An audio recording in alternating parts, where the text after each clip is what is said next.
when she gets a 30-day late payment, or he gets a 30-day late payment.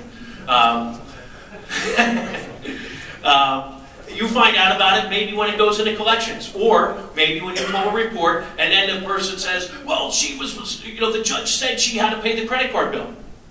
But it does not supersede the original creditor agreement. What has to happen is the spouse, you would have to take them back to civil court and sue them for the monies. But you pay the bill and let them pay you. I also advise any parents or anyone who's going to co-sign for a loan to follow that same model.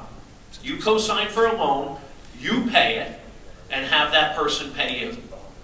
Use their checking account, use whatever you want, go online, however it is. But the only other way that you find out that if they're not paying it, you co-sign for the loan, is when it's too late. Everybody understand that? Next, please.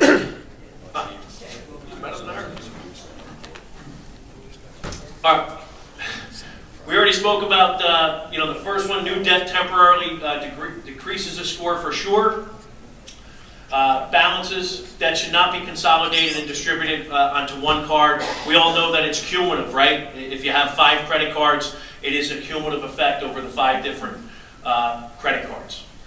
Going over the credit limit, everybody understands. The original credit that's due on an account, if you go over the credit limit on a credit card, it could cost you up to 100 points. It'd have to be a very new credit client for sure, depending upon what scorecard they're going to use. But the idea is if you go over your credit limits, it's going to destroy your scores. Home equity lines of credit. This is a big one too that you need to look at when you're looking at people's credit scores. How it's being reported on the credit report. It can either be a revolving line or an installment contract. Banks notoriously get this wrong.